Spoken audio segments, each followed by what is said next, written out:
Baik, Assalamualaikum warahmatullahi wabarakatuh. Berjumpa lagi kita kembali dalam pendidikan kewarganegaraan. Pada materi ini kita akan membahas tentang integrasi nasional dalam bingkai Bhinneka Tunggal Ika. Nah, apa sih pengertian integrasi nasional dan Bhinneka Tunggal Ika serta faktor-faktor penghambat pendukungnya?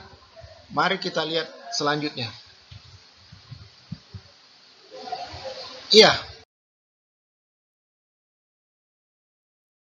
Bhinneka Tunggal Ika atau sering kita dengar istilah pengertiannya berbeda-beda tetapi satu jua, itu diambil dari karya atau tulisan Empu Tantular dalam bukunya Sutasoma pada abad ke-14 atau pada masa kerajaan Majapahit. Kenapa kata-kata itu muncul pada saat itu? Karena Indonesia pada saat itu ingin menyatukan, berdasarkan Sumpah Palapa bahwa ingin menyatukan Indonesia yang terdiri dari Nusantara, yang terdiri dari berbagai macam suku, bangsa, agama, ras, antar golongan, sehingga untuk mewujudkan cita-cita atau sumpah Gajah Mada pada saat itu adalah dibuatlah dengan istilah Bhinneka Tunggal Ika.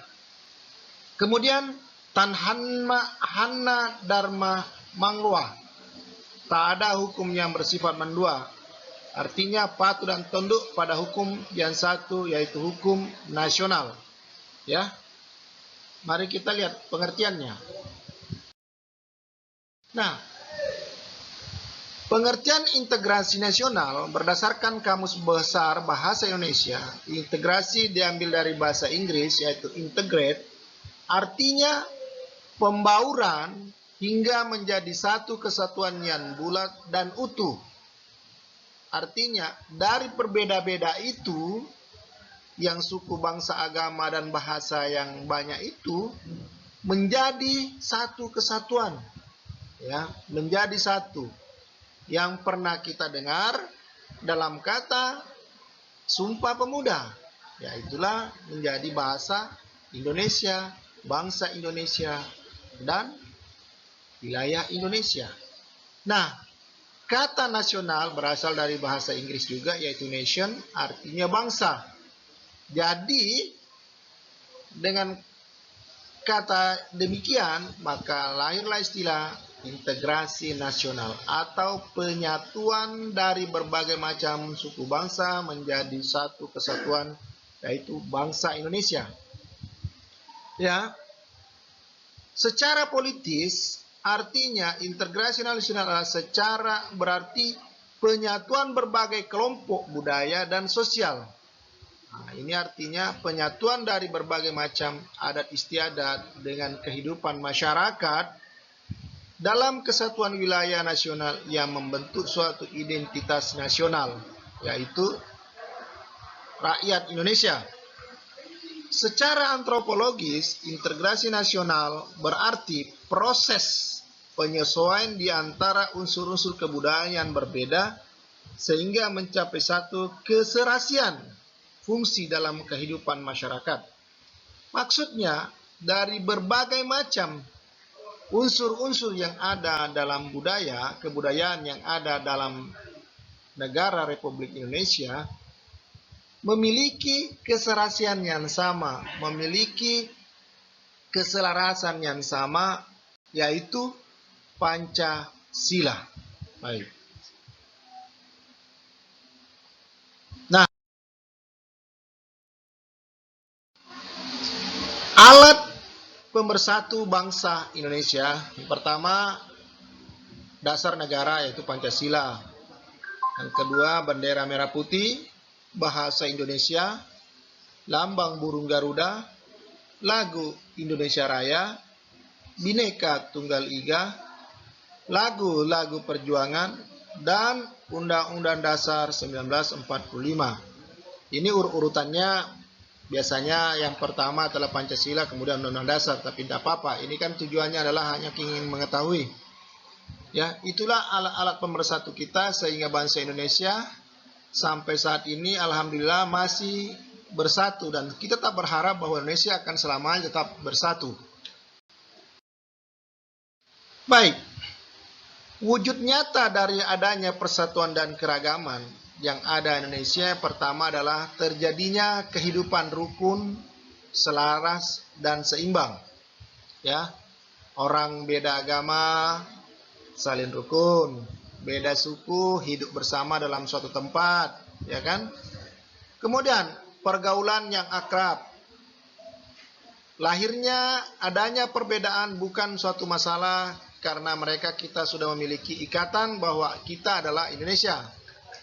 Dengan demikian maka pembangunan akan lancar, ya, karena saling mendukung, saling menghormati. Contoh sikap dari perilaku yang mencerminkan komitmen persatuan dalam kehidupan sehari-hari antara lain saling menghormati, menghargai antar suku bangsa yang berbeda, saling toleransi antar pemeluk agama yang berlainan, dan ketiga, tidak menghina terhadap teman yang berbeda suku, agama, ras, dan antar golongan.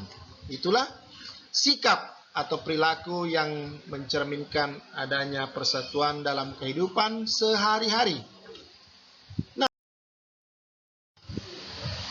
integrasi nasional menjadi penting dalam kehidupan karena Indonesia tadi memiliki berbagai macam suku, bangsa, dan agama. Kemudian, Indonesia perlu memiliki adanya ciri yang tersendiri.